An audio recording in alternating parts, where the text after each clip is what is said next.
Hello students, welcome to tutor classes. This is Sunil Sharma. आज का session काफ़ी इंपॉर्टेंट रहने वाला है। आज के सेशन में आपके साथ मैं डिस्कस करने लगा हूँ क्लास 12th का जो सबसे पहला पार्टनरशिप का इम्पोर्टेंट चैप्टर है, वो है पार्टनरशिप बेसिक्स। बेसिकली इस चैप्टर को करने के बाद आपको पार्टनरशिप बेसिक्स के सारे कंसेप्ट समझ लग जाएंगे। उसके बाद फिर आप डिटेल में जाएंगे तो पार्टनरशिप के क्वेश्चंस आपसे बनने शुरू हो जाएंगे।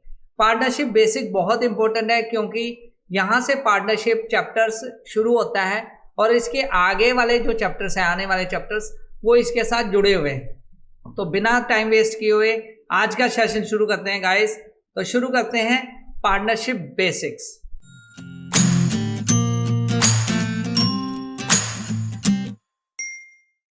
यस, तो सबसे पहले स्टूडेंट्स, यहाँ पर मैं आपके साथ पार्टनरशिप बेसिक के बारे में बात कर रहा हूँ। तो बेसिक्स मतलब पार्टनरशिप होती क्या है, पार्टनरशिप के मेन कंसेप्ट कौन कौन से हैं और पार्टनरशिप के बेस पर आपको किस तरह के क्वेश्चंस वगैरह पूछे जाएंगे, वो सारी बातें हम यहाँ पे करेंगे इस आज के लेसन में। तो गाइस, सबसे पहले बात करते हैं पार्टनरशिप बेसिक्स में पार्टनरशिप होती क्या है। What is partnership? मतलब पार्टनरशिप जो फॉर्म है वो हम कैसे डिफाइन करते हैं कि कोई भी फॉर्म को पार्टनरशिप फॉर्म क्यों मानते हैं। बेसिकली पार्टनरशिप का मतलब क्या है कि जब टू और two more than two person join hand to set up their business. जब दो या दो से ज़्यादा पर्सन्स आपस में मिलते हैं, मिक्स होते हैं किसी पर्टिकुलर बिजनेस को चलाने के लिए, और उस बिजनेस में मोटिव उनका यही होता है कि वो शेयर करें प्रॉफिट्स। ठीक है, आपस में वो शेयर करें, प्रॉफिट एंड लॉसेस बांटें, तो उसको हम बोलते हैं पार्टनरशिप फॉर्म। तो बेसिकली ये पार्टनरशिप फॉर्म है वो section 4 of Indian partnership act है जो है 1932, उसके अंदर पार्टनरशिप की डेफिनेशन निकल के आती है। तो सिंपल शब्दों में हम ये कह सकते हैं कि मान लो सपोज ए पर्सन है और बी पर्सन है, ए और बी दोनों ने आपस में मिल के एक फर्म बना ली ए बी, और उस फर्म को वो चला रहे हैं, उस फॉर्म को आगे फ्यूचर में चला रहे हैं, और उस फॉर्म में कुछ उन्होंने टर्म एंड कंडीशंस डिफाइन कर दी, कुछ टर्म एंड कंडीशन रख ली कि हम इस फर्म को ऐसे चलाएंगे और इसके बेस पे हम सारी कैलकुलेशंस आगे करेंगे, आगे जो भी प्रॉफिट है वो आपस में डिस्ट्रीब्यूट करेंगे। ये सारी बातें पार्टनरशिप के अंदर आती हैं, पार्टनरशिप फॉर्म बन जाती है तब। अब आगे माइंड में क्वेश्चन आता है कि पार्टनरशिप में जो पर्सन्स ज्वाइन करते हैं उनको क्या बोलते हैं? उनको बेसिकली पार्टनर्स बोलते हैं। जो जिन्होंने आपस में हैंड ज्वाइन किए हैं, बिजनेस जिन्होंने एग्रीमेंट किया है आपस में और बिजनेस चला रहे हैं। तो यहाँ पे जैसे फॉर एग्जांपल मैंने लिया ए और बी, ए प्लस बी, ए और बी पार्टनर हो गए और ए बी जो बनेगी उसको हम फर्म बोलेंगे। तो फर्म का एक नेम डिसाइड कर लिया जाएगा और उससे वो फर्म के सारे काम करेंगे। तो जहाँ पे एक इम्पोर्टेंट पॉइंट निकल के आता है कि what are the essential features of partnership. Partnership के मेन फीचर्स कौन कौन से हैं? फीचर्स का मतलब हम ये कह सकते हैं कि करैक्टरिस्टिक्स कह सकते हैं। पार्टनरशिप में कौन कौन से उनके करैक्टरिस्टिक्स क्या है। तो मतलब यहाँ से अगर डेफिनेशन की बात करें तो सबसे पहला फीचर जो निकल के आता है वो है टू और मोर पर्सन्स।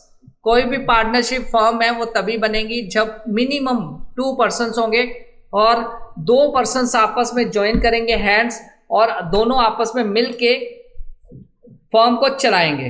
तो यहाँ पे बात आती है कि 2 पर्सन्स होने चाहिए मिनिमम। अब बात आती है यहाँ पे कि मैक्सिमम नंबर ऑफ फर्म में मेंबर्स कितने हो सकते हैं। मिनिमम तो मैंने बोल दिया 2 और मैक्सिमम कितने आएंगे। बेसिकली ये कंपनी टू कंपनी वेरी करता है। अगर मैं बात करूँ कंपनी एक्ट की, कंपनी एक्ट 2000, यस यहाँ मैं लिख देता हूँ। अगर मैं बात करता हूँ कंपनीज एक्ट 2013 की, 2013 का जो कंपनी एक्ट है वो प्रोवाइड करता है कि central government to prescribe number of partners in a firm. इसके अंदर पहले ही प्रिस्क्राइब है, मतलब पहले से ही मेंशन किए गए हैं कि नंबर ऑफ पार्टनर जो मैक्सिमम है, मैक्सिमम नंबर ऑफ पार्टनर वो हो सकते हैं 100 से ज़्यादा पार्टनर नहीं हो सकते। मिनिमम तो 2 है। कंपनी एक्ट के अकॉर्डिंगली बात करें तो मैक्सिमम नंबर ऑफ पार्टनर जो होते हैं 100 होते हैं। अगर हम सेंट्रल गवर्नमेंट की बात करें तो सेंट्रल गवर्नमेंट ने, यस यहाँ पे कोई कई तरह के ऑप्शंस बनेंगे, कई तरह के क्वेश्चंस बनेंगे। सेंट्रल गवर्नमेंट के जो रूल्स हैं, सेंट्रल गवर्नमेंट के रूल्स के अकॉर्डिंगली जो मैक्सिमम नंबर ऑफ पार्टनर है वो होते हैं 50। ठीक है। सेंट्रल गवर्नमेंट का कौन सा rule number 10, rule number 10 of companies rules 2014, उसमें रिवाइज किया गया है 2014 में। रूल नंबर 10 में सेंट्रल गवर्नमेंट के एक्ट के अकॉर्डिंगली 50 हैं, कंपनीज एक्ट के अकॉर्डिंगली 100 हैं। और अगर हम बात करें कोई बैंकिंग बिजनेस की, बैंकिंग बिजनेस में मैक्सिमम नंबर ऑफ पार्टनर जो होते हैं 10 हो सकते हैं, ठीक है। ये तो था कि नंबर ऑफ पार्टनर्स कितने होते हैं, ये आपको क्लियर हो गया। तो यहाँ पे गाइस काफ़ी इंपॉर्टेंट है, वो आप अपने माइंड में नोट कर सकते हैं, चाहे आप नोटबुक पे भी नोट कर सकते हैं अगर एग्जाम में ये क्वेश्चन आ जाए।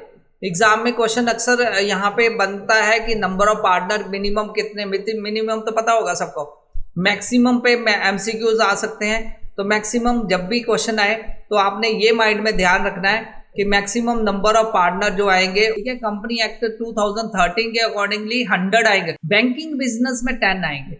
और अगर सेंट्रल गवर्नमेंट का रूल नंबर 10 और 2014 एक्ट की बात करें तो उसके अंदर मैक्सिमम नंबर ऑफ पार्टनर जो आएंगे वो 50 पार्टनर्स आएंगे।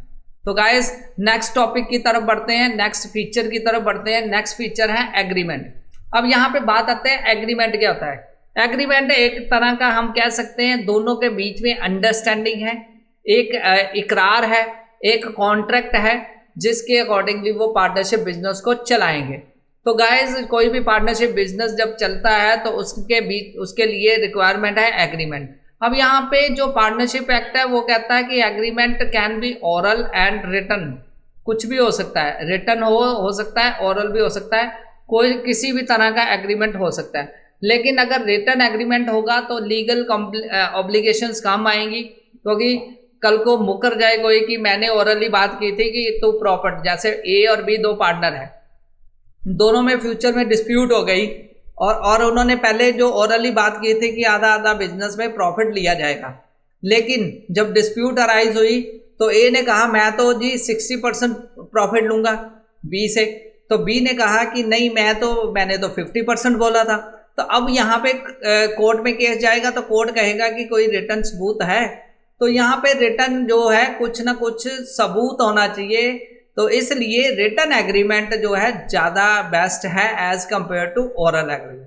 लेकिन ओरल भी चल सकता है, तो यहाँ पे क्वेश्चन आ जाए अगर कि ओरल एग्रीमेंट होता है कि रिटन होता है, तो दोनों हो सकते हैं, लेकिन रिटन लीगल ऑब्लिगेशन के कारण ज़्यादा बेटर है। नेक्स्ट आता है बिजनेस। कोई भी पार्टनरशिप फर्म तभी बनती है जब यहाँ पे बिजनेस हो। बिजनेस का मतलब कि उनका बिजनेस का मोटिव जो है वो प्रॉफिट अर्न करना हो, कोई लॉफुल एक्टिविटी हो, कोई इलीगल एक्टिविटी के लिए पार्टनरशिप नहीं होती। कोई भी बिजनेस है वो लॉफुल बिजनेस होना चाहिए जिसका मेन एम प्रॉफिट अर्न करना हो। चैरिटेबल सोसाइटी जो होती है जिसका मेन मोटिव सोशल वेलफेयर होता है, वहां पे पार्टनरशिप फर्म नहीं बन सकती, पार्टनरशिप नहीं हो सकती, ठीक है। नेक्स्ट जो पॉइंट आता है निकल के वो है म्यूचुअल एजेंसी। जो पार्टनरशिप है उसमें जो दोनों पार्टनर हैं वो एक तरह के म्यूचुअल एजेंट होते हैं। म्यूचुअल एजेंट मतलब on the behalf of each other वो वर्क करते हैं।